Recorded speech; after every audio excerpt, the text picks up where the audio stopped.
Hello and welcome to Minor Rex. I'm Dave. I'm here with Tony and Joel as usual, and we've got Elliot this time. He's joining us because today we're talking about fantasy football.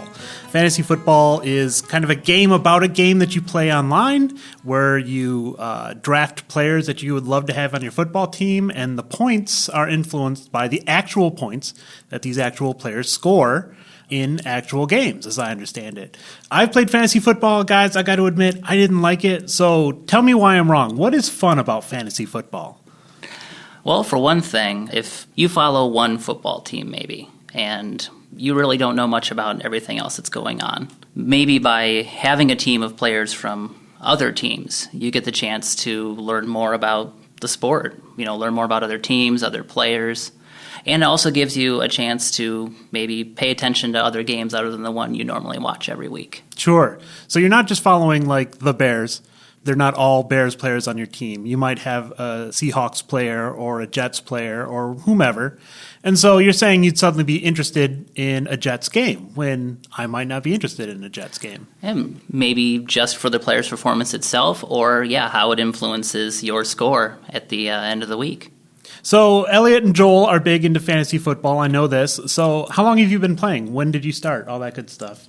I actually I started with fantasy baseball first, but I started fantasy football. My first overall draft pick was Rich Gannon, number 1 overall in, I think, 2004. It was the year after he won his MVP, which, if you're paying attention, was just a terrible first-round draft pick. And I lived with it ever since. In that season, and it was just, but the overall experience was great, and I felt that it sharpened my enjoyment of football, and my enjoyment of football sharpened my enjoyment of fantasy football. They kind of reflected off of each other.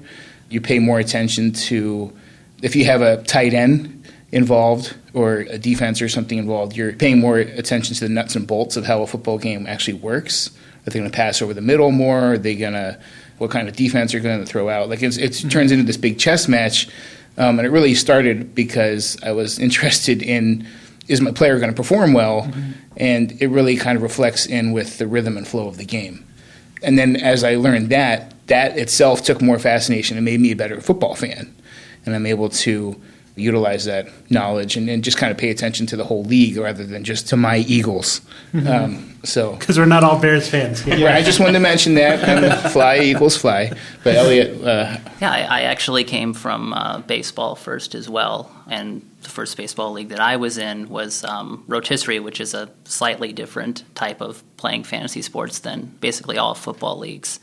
So one of the nice things about the setup of fantasy football is that you're doing head-to-head. You are facing someone else's team every week. So you don't really have to worry about stats over the course of the year. All you're really looking at is what you're doing each particular week against the team you're facing. So you know who you're up against. You know what the scores are. You can track it in real time. And I kind of like that. To me, it's a little easier than doing baseball. The season isn't as long. You don't have to, it's not as long of a commitment. Sure. So tell me what you do in a week.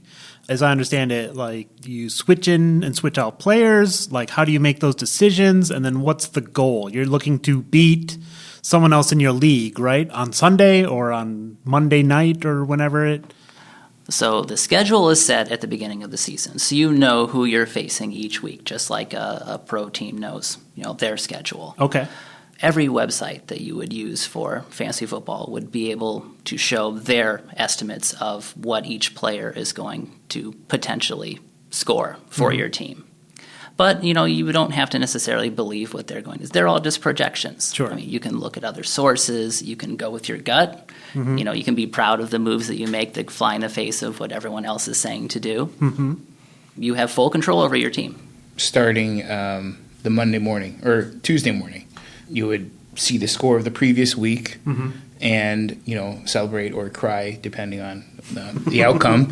But then you would look forward to the next week. The NFL schedule starts, they have Thursday night games now, and then Sunday afternoon, Sunday night, and then Monday. So those are 4 different stages of you want to make sure you have your lineup set by that Thursday night just in case there's a player that are participating in that game. And they tend to be, actually, Thursday night games tend to be lower scoring because of travel, and it's such a short turnaround from the week before. Sure. So that's something to Recovery, consider. So, and recovery, right? So there's something to consider if you have two quarterbacks and one of them is playing a decent defense on Thursday night, or you have another quarterback playing on Sunday afternoon, you probably want to bank more on the quarterback getting you more points. So that would influence your decision to start that one quarterback. Some leagues have two quarterbacks. I've been in one, and that's crazy because you have to really scrape the bottom of the barrel when you have like 12 teams with two quarterbacks. Sure. Plus, football is filled with attrition, right? It's a long season. It's very physical. People get injured a lot, so you really have to be on your toes. In that league, you to pick up a quarterback. But otherwise, you just look and see and insert players into the lineup and make sure it's ready to go by Thursday, but definitely by Sunday. Mm-hmm. Yeah, lineups will lock at some set point before a game starts. So you do have time to switch things in until a player is actually playing pretty much. And then you can't move them around. So you've talked a lot about it's fun because it engages you with football. Football engages you with your fantasy team, and it kind of feeds off each other. But in your league, you're a competitor, right? You're trying to win every week. You're trying to beat your friends or your coworkers or whoever's in your league. So that is also a drive, right? Yeah, the social aspect, being a part of a group, being able to have fun with other people. And, if you really care a lot about winning, then you'll be that much more invested. You said that you kind of live with the first draft pick decision you made that first season that you played fantasy, Joel. And I think my question is, when you're planning your lineups for each week, how set are you in the first draft that you get? How fluid are your teams over the course of a season? I mean, week to week, it sounds like some things change, and there's trades. I've heard about that, but I don't know. I'm trying to get a sense of the strategy of the game to see if it's appealing to me. It all goes back to how you draft at the beginning of the season. There's something called the keeper league where you keep a few players from the team the year before, and then I've never been involved for football. It's just a redraft every year. One of my strategies, full disclosure, is when I go into a draft, I try to draft as many quarterbacks or skill positions, wide receivers, the ones that get you the most points, as possible. That way, I'd rather have a difficult decision of which awesome quarterback to start in each week rather than, have one guy get wiped out by an injury. So, yeah, there is lineup consideration, and really it involves matchups. You look at the rankings of defense, where they're playing, what's the weather's going to be like. If they're playing in Miami, you're probably going to have more of a passing game versus a game in Green Bay, 20 degrees below zero. You probably have more of a run battle going on. It's not going to be as pass efficient. Gee, so you're really drilling down not just on who versus who, but where and it's just the time of day and the day of the week and the weather and goodness. But I've learned over time. Yeah. Because I used to this guy looks awesome, and then I turn the game on, and you can't even see the field. There's so much rain, and you need your kicker or something to get you 5 points or something to win and the winds are 45 degrees. They're not going to kick a field goal. They're going to go for the higher possession play. So you're right. I've been burned so many times, and I've learned to look at the weather conditions. And it doesn't take that much time. No, I suppose not. The websites really do a good job of putting that into the lineup considerations. Yes, and they talk about how good the defense is that the player is facing. Or if you have the defense for a team, it'll tell you basically how good they've been over the course of the year so far. One thing I would say as far as drafting in and of itself does not make or break it's not the end-all be-all for your season. So many things happen after that. You're drafting a number of bench spots. You're not playing the exact same players every week. Players get hurt. You will have to, at some point, pick up players off of the waivers or trade with other teams. And the NFL schedule, because it's such a long, grueling physical season, 17 weeks, but there are only 16 games. They build a bye week into each schedule. And it's another thing to worry about when you're drafting. You don't want to draft two quarterbacks with the same bye week. Because then you'll have no quarterbacks. If they're not playing in real life, they're not playing Obviously. on your team. Okay. So some people draft and they just punt. They draft all for the same bye week. All their players have the same bye week, and they just accept the loss that week. Take the loss. Yep. Or That other makes people. sense. And I do specifically draft the other way, Right. trying to avoid having a bunch of players that I'm going to be benching in a particular week. So it becomes kind of a game to me where I try to memorize which teams have which buys, because that's, again, drilling down pretty deep, but it just helps to have an idea of if some of the people you're drafting all have the same buys, then you're going to have to build bench spots to replace them during that week. So you'd almost say, like, think about the draft a little bit, but you're not necessarily locked in. The first time you're playing, you're probably going to be doing more learning than Right. I think it's pretty difficult to completely fail a draft. I mean, there's so many checks in there. If you run out of time trying to pick a player, the website's interface will take the their best available player for you. Nice. Which is not always the best player. But it also helps, like, upside, players with a lot of talent that maybe not have a position to play. Like, there might be a second or third string running back, but they've got immense talent. By the middle of the season, that's probably going to shine through, and they may or may not be getting the ball more. And that's the thing with the league trends have changed, even from when I've been started in 2004 till now. You used to have like a major running back and then backups. Now it's really if you look at the Bears, they have a running back by committee. Like last year they had Howard and Tariq Cohen. Tariq Cohen has come out of nowhere, I'm quoting out of nowhere, to just be an amazing football talent. And it's another thing based on matchups. You may not know which running back is going to be the one who gets the most carries that particular day. And it may be the one that you just kind of snagged at the end of the draft that doesn't have a clear path to playing time that ends up being the MVP of the league. So, and I've also been in a league where I've lost my first 2 draft picks, and I really worked hard at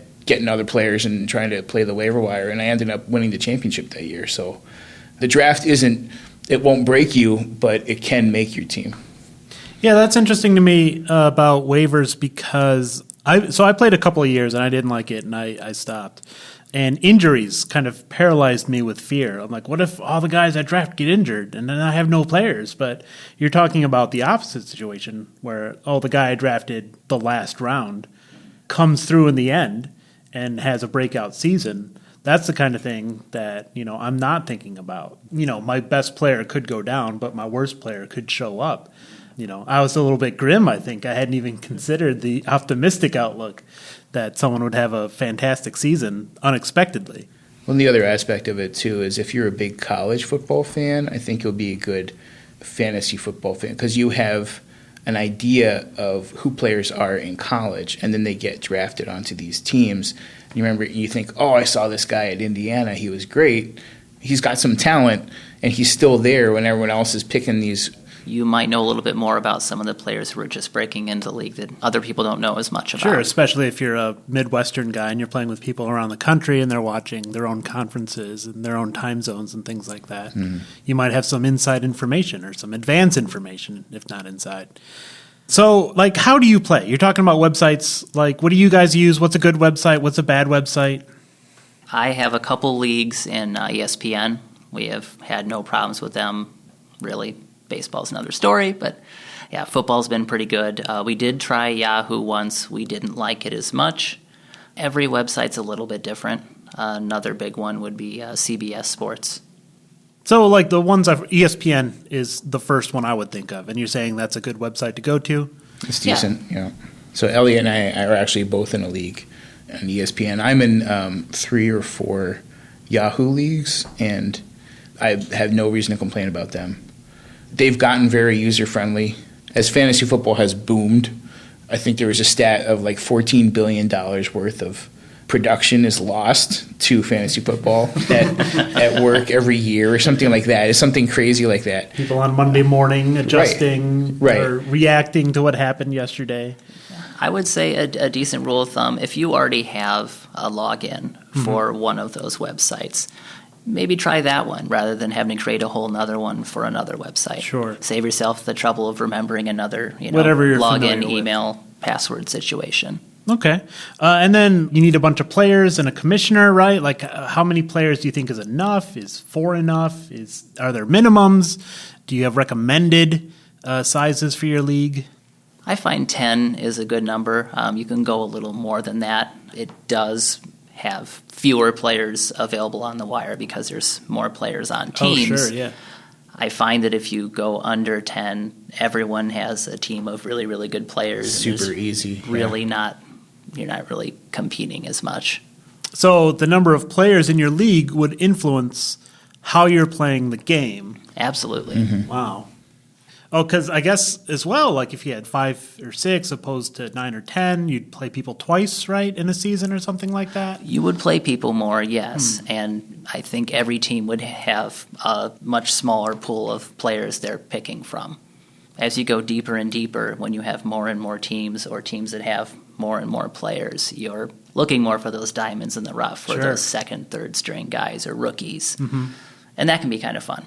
And there are different league setups too, where one league might have a roster of a quarterback, 2 running backs, 3 wide receivers. It'll have like designated spots, and then like 5 or 7 bench players, or something like that, a defense and a kicker. But it varies, and they also have different point totals. They're customizable, and that's what the commissioner would do. The commissioner would be in charge of managing all of that. Okay. So 6 points for a touchdown versus 4.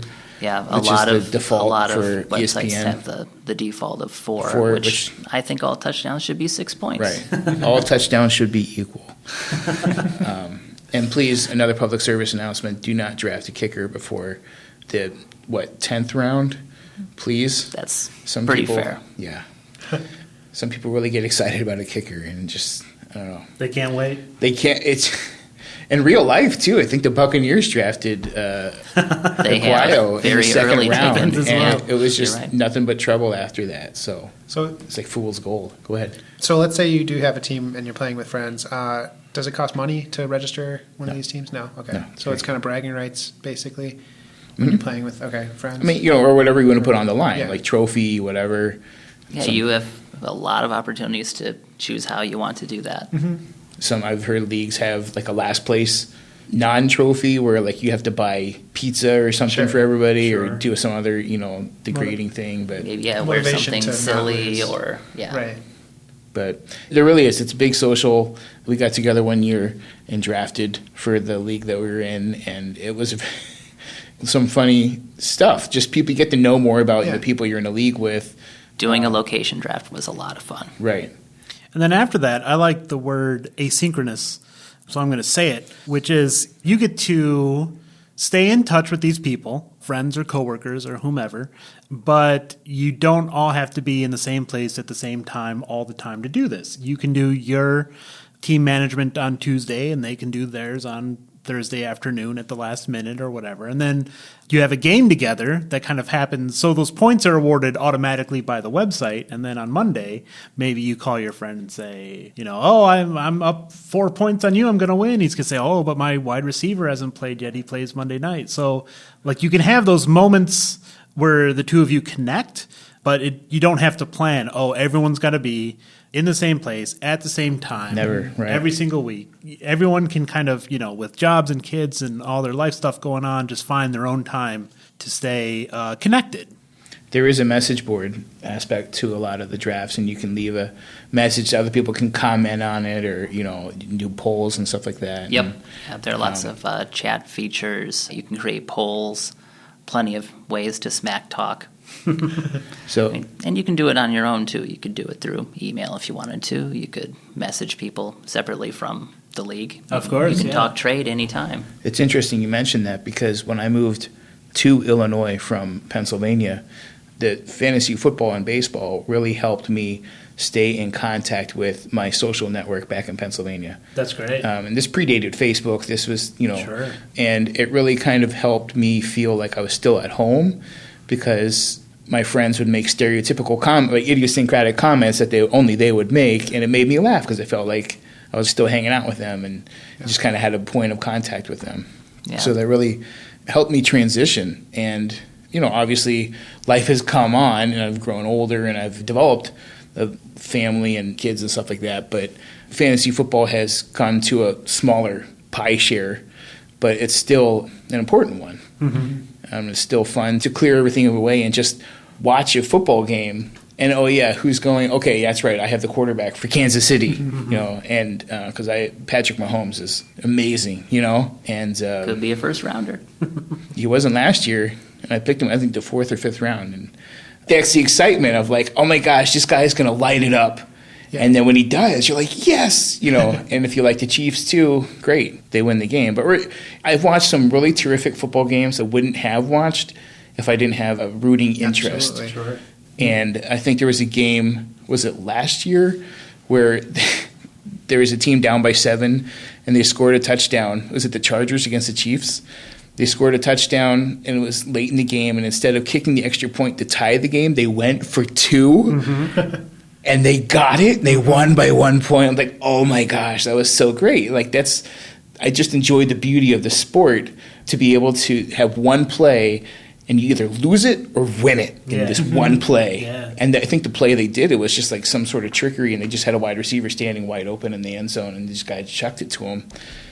And maybe if you didn't have someone playing in that game, you wouldn't have even been watching. That's my point. Yeah, Right. you wouldn't have seen it. So it really heightens my enjoyment of the game itself. Well, going back to finding fantasy as a way to keep in touch with people. My very first league was with some friends in college, and that league is still going. There are probably 5 or 6 of them still in it with me, and it's kind of our last connection because people have moved all over the country, and is our way of still staying in touch with each other. That's great. I love that. And it's a way to stay in touch without like, hey, everyone's got to fly in to Dallas for a big meetup or something like that. Yeah. You can have fun. You can do it online. It's super easy. And you get that kind of double excitement where it's like, oh boy, football's coming up. Oh boy, fantasy football's coming up. And you can look forward to both. I had a quick follow-up to what Joel was saying about how you found moments within the actual season of football just from being tuned into the fantasy for certain players in your roster. What other ways do you think that fantasy football specifically has changed the way we consume football? Like, how else has the fantasy come overlay, if you will? Has it gone so far as to, do they put any fantasy scores on the screen, or do they do anything like that? Yes, absolutely. Yes, they do. Yes.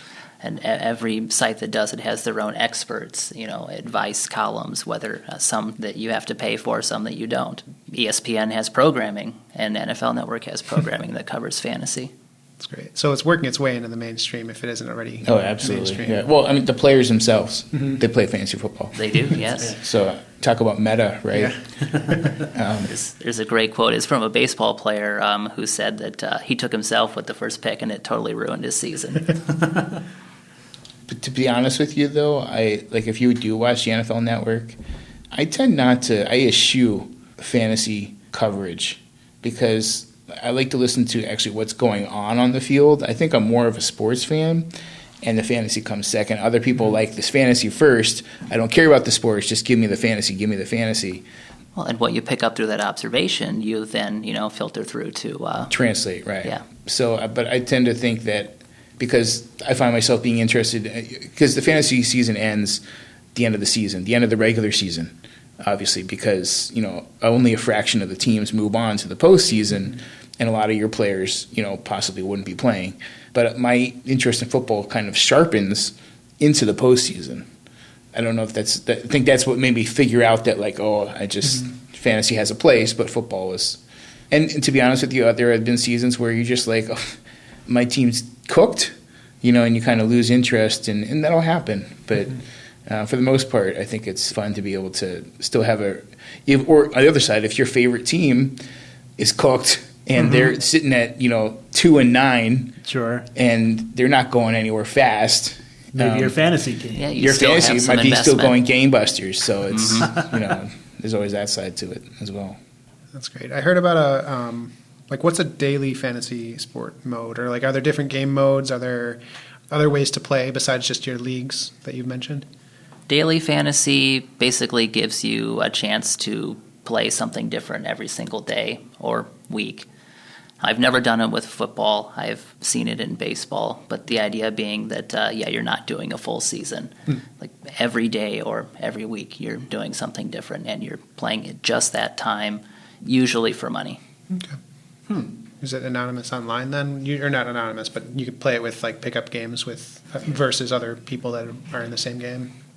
Yeah, there'll be basically contests with entrants, and there'll be a certain number that can fill it up. So you're playing against that field of players for a cash prize. So that actually brings to mind another thing that I wanted to mention about fantasy football. It kind of is like a stock market. You buy into a certain player you pick up a certain. It's just like you kind of ride the rise and fall of the players is kind of like stock value, and if they're going to accumulate a lot of points, you have to know, is he going to generate this amount of points for the rest of the season, or is this the high point? Should I start looking to trade him, or move on, or is there someone else who's being undervalued who will be again almost a sure thing to get some good points later on in the season?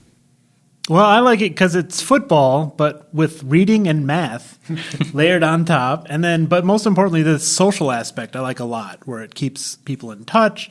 Maybe if you're new at a job, you don't know anyone, you can join the fantasy league and learn everyone's name and find out more about them. Or even if you're not new at a job and you want to know more about your coworkers, join their fantasy league and see what, learn more about them and their lives and all that. And it's a fun way to stay engaged. There's another interesting aspect of that, too, is your team name often says a lot about your personality. Some people have trouble thinking of a name, and it's just they do whatever. Other people try to incorporate something. I always try to use a quote that my daughter says that inspires my team name. And so, Demon Fingers and Furry Nuggets, the Furry Nuggets was inspired by a tour of the Mammoth Cave. He was talking about if you feel something like a furry chicken nugget, it's a bat. I just thought that was great, a furry nugget. That year became the Furry Nuggets. I try to incorporate something from, like a memory or something like that. But some people have some really, really funny team names. And if you're new at a job and you join the league and your team name is just it's like the first impression a lot of people have. A chance to show your personality. Sure. Yeah. And it kind of creates an identity, depending on how far you want to take it, but you just kind of have this idea of does this person belong on a team named Fix It Again Tony or something like that. And I thought that was a personal funny one, but and I've been superstitious sometimes where I've run with a team name for a few years and my team does really bad, and I think time to change the name. Maybe that'll turn my fortunes around. Sure. Yeah, I've certainly done that too. All right, well, that's fantasy football. You guys speak quite highly of it. I'm a little sad that I've missed out on these years. Maybe I should go back to it. If you are interested in doing fantasy football, here at the library, we have some fantasy football magazines, some preview magazines that help prep. Now is the time to do it, right? Because all the preseason games are happening now. Teams are drafting for the season right now, so go out to start learning about those players. Yeah, just start learning about those players, and they'll have rankings and tiers. They'll just kind of give you an idea of who to draft when. You don't have to necessarily agree with them, but you can actually learn about the players, their skills and what they're good at, and I think that generally helps a lot. Just wanted to mention that the library does have more reading. Yeah, we are a library, so come to the library. Well, thank you. I think you guys did a really good job of explaining it. I think honestly, there's a lot of stuff that goes into, and I'm sure people's different experiences are varied when you're talking about fantasy leagues, and I think you guys did a great job of explaining it. And I'm coming out of this with a fair amount more information. I've never played a football league or fantasy football, but I get it now, and I'm curious now. So, I'll take a look at those before I leave, some of the library materials that you brought in. What specifically did you have here? I mean, this is some of the stuff that you can pick up off of our shelf. Yeah, so we've got Sports Illustrated, Fantasy Football 2019. This Fantasy one's just Football Draft Magazine? Engine Fantasy Football, yeah. All right. Mark Lawrence's Playbook.com and Street and Smith's Football. Great. So check those out. If you're in Des Plaines, we've got magazines on the third floor. We've got some magazines on the first floor. If you're not in Des Plaines, go to your local library and see if they've got some magazines to get you ready for this season of fantasy football. Thank you, Elliot, for coming. Thank you guys, as always. And that was Minor X. We'll see you next time.